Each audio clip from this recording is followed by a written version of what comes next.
Assalamualaikum warahmatullahi wabarakatuh. Perkenalkan, nama saya Jamilatul Barokah dari kelas 5D. Saya akan menganalisis tentang permasalahan siswa saat ini. Saya mengambil dari jurnal. Nah, berdasarkan informasi dari jurnal tersebut, masalah belajar yang dihadapi oleh siswa sekolah dasar itu dapat diatasi dengan pendekatan remedial, yang dimana pendekatan ini bisa membantu siswa yang kesulitan belajar agar bisa mencapai target pembelajaran. Nah, jurnal tersebut berfokus pada analisis faktor-faktor penyebab masalah belajar pada siswa sekolah dasar dan menawarkan solusi yang relevan dengan pembelajaran di kelas. Nah, langsung saja masalah belajar siswa sekolah dasar dengan solusi pendekatan remedial. Permasalahan belajar siswa dapat dipengaruhi oleh dua faktor utama. Yang pertama yaitu faktor internal atau faktor dari dalam, mencakup fisik dan psikis. Nah, fisik ini antara lain kesehatan, kelelahan, dan asupan nutrisi. Nah, psikis ini minat, bakat, motivasi, serta kemampuan bahasa dan matematika. Selanjutnya, faktor yang kedua yaitu faktor eksternal atau faktor dari luar yang mencakup keluarga, sekolah, masyarakat, dan lain-lainnya. Nah, dari keluarga itu yaitu pola asuh dan dukungan orang tua. Ya kan pastinya ya, pola asuh dan dukungan orang tua itu sangat penting dalam proses belajar siswa gitu. Jadi siswanya itu semangat dan termotivasi gitu. Jadi dia itu dapat dukungan dari orang tuanya.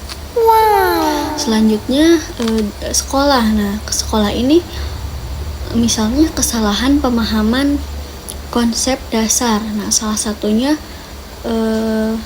salahnya penafsiran atau pembentukan ide abstrak atau konsep oleh siswa yang menyebabkan mereka tidak mengerti atau salah mengaplikasikan suatu materi pelajaran gitu. Jadi kondisi ini tuh disebut sebagai miskonsepsi dan dapat mengakar kuat sehingga sulit diubah karena siswa itu menafsirkan informasi baru melalui pemahaman yang keliru gitu.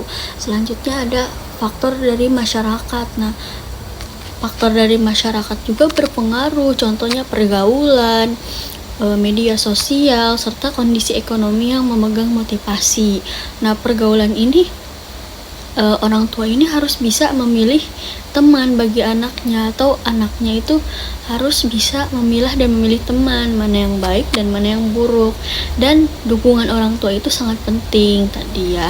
Selanjutnya media sosial. Nah, media sosial ini yang menyebabkan faktor penghambat atau permasalahan belajar gitu. Jadi siswa itu jadi males gitu kalau misalnya main HP terus. Kan kebanyakan anak zaman sekarang itu memegang handphone gitu ya. Kayak game online, scroll TikTok gitu ya. Jadi kalau misalnya terus-menerus begitu, maka permasalahan belajar pada anak gitu, mengakibatkan permasalahan belajar pada anak.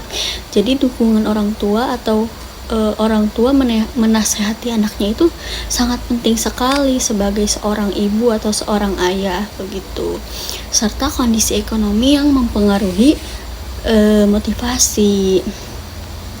Selanjutnya, solusi melalui pendekatan remedial.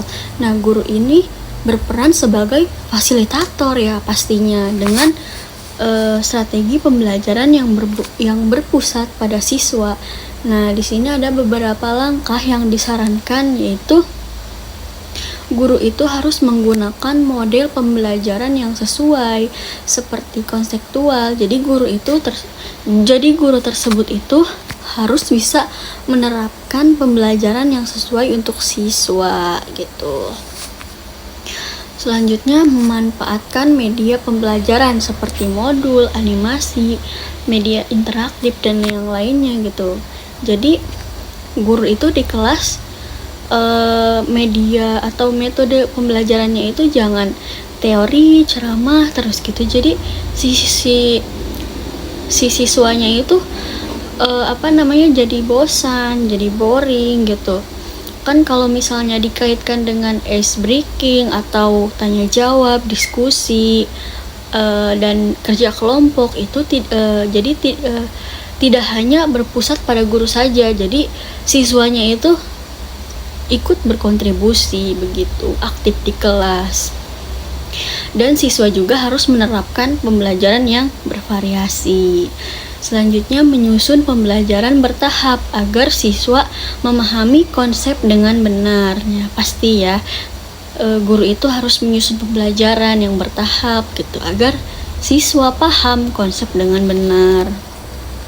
Jadi secara umum, guru itu perlu kreatif dan inovatif dalam memilih metode dan media pembelajaran sehingga kesulitan belajar dapat diatasi dan hasil belajar lebih optimal.